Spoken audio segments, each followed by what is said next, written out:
अस्सलाम वालेकुम स्टूडेंट। आज हमारी फार्मास्यूटिक्स की क्लास है और आज का जो हमारा टॉपिक है वो है adsorption. Adsorption is a surface phenomena in which molecule of substance such as gas और liquid collect on the surface of another substance such as solid is called adsorption. Adsorption एक ऐसा प्रोसेस है जिसके अंदर या तो लिक्विड या gas के मॉलिक्यूल किसी भी सॉलिड मॉलिक्यूल के ऊपर अटैच हो जाए, उसके ऊपर सरफेस के ऊपर कलेक्ट हो जाए, जमा हो जाए, उस प्रोसेस को हम कहते हैं एड्सॉर्प्शन। आपको इस डायग्राम में नज़र आ रहा होगा कि इसके अंदर एक मॉलिक्यूल है चारकोल का, जिसके इर्द गिर्द गैस मॉलिक्यूल अटैच है।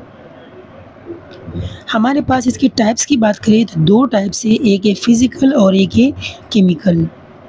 फिज़िकल एड्सॉर्प्शन का मतलब ये होता है कि वो फिज़िकली अटैच होगा, केमिकली उसके अंदर कोई अटैचमेंट नहीं होगी, कोई रिएक्शन नहीं होगा। It is the interaction of liquid और gas particle with solid particle surface in physical characteristic are involve. इसके अंदर वीक फोर्स होती है, यानी ये फिज़िकली अटैच होते हैं, केमिकली इनके अंदर कोई बॉन्डिंग नहीं होती है। इसकी एग्जांपल क्या है, जैसे बहुत सारे ड्रग्स हैं वो जीआईटी के थ्रू या स्किन के थ्रू आपके बॉडी के साथ अटैच हो जाते हैं, कलेक्ट हो जाते हैं। जैसे हम ट्रांसडर्मल ड्रग्स यूज़ करते हैं स्किन पे जो लगाते हैं क्रीम्स वगैरह, वो एग्जांपल है यहाँ पर फिज़िकल एड्सॉर्प्शन की। Chemical absorption, it is the process in which liquid or gas particle bind to solid particle surface through a chemical reaction is known as chemical absorption। यहाँ पर आपके पास गैस या लिक्विड मॉलिक्यूल सॉलिड के साथ attach होते हैं, लेकिन chemical reaction के बाद, यानी उनमें पहले केमिकल रिएक्शन होगा और केमिकल रिएक्शन के दौरान इनके अंदर एक स्ट्रॉन्ग बॉन्ड क्रिएट होती है जिसको फिर अलग करना मुश्किल होता है। इसकी एग्जांपल यहाँ पर है रस्ट, यानी जंग लग जाना। जैसे आयरन होते हैं, आयरन के इर्द गिर्द ऑक्सीजन जमा हो जाता है मॉइस्चर की मौजूदगी में, जिसकी वजह से उस लोहे को जंग लग जाते हैं और उस जंग को अलग करना भी मुश्किल होता है। तो ये एग्जांपल है केमिकल एड्सॉर्प्शन की। एड्सॉर्प्शन हमारे पास फार्मेसी के अंदर कहाँ कहाँ यूज़ होता है। सबसे पहला point, adsorption is the mechanism through skin and GIT. आपके पास जो एड्सॉर्प्शन मैकेनिज्म होता है आपके स्किन के थ्रू या जीआईटी के थ्रू जो आप ड्रग्स लेते हो, ये एड्सॉर्प्शन बहुत ज़रूरी है उसके लिए। उसके अलावा adsorption is fundamental mechanism of antidote.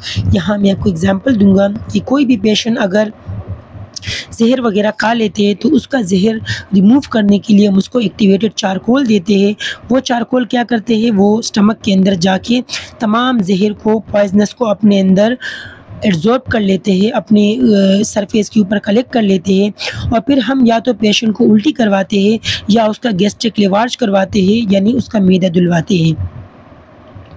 उसके अलावा हम gas mask using activated charcoal बनाते हैं, ऐसा मास्क बनाते हैं ताकि अगर कोई भी ऐसी इंडस्ट्री हो जहाँ पर जहरीले गैस वगैरह हो तो उसके लिए वो पेशेंट वो एक्टिवेटेड चारकोल वाला मास्क पहनते हैं, पेशेंट या जो वर्कर होते हैं, ताकि वो जो जहर है वो उनके नाक और मुंह के अंदर ना जाए। उसके अलावा सिलिका जेल आपने देखा होगा, जो आपके दवाइयों के डब्बे के अंदर, बोतल के अंदर एक छोटी सी थैली होती है जिसमें छोटे छोटे बॉल्स होते हैं सिलिका जेल के।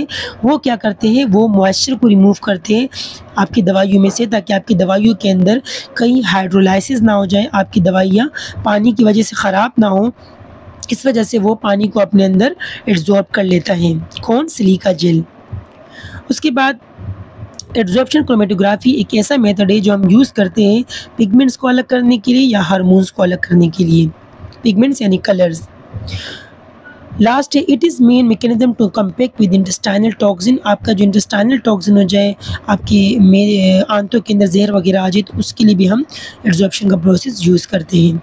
तो ये हमारा आज का टॉपिक था। उम्मीद है आप सबको समझ आ गया होगा। इससे रिलेटेड कोई भी क्वेश्चन आपको पूछना हो तो आप लोग मुझसे पूछ सकते हो। ओके स्टूडेंट, अल्लाह हाफिज़।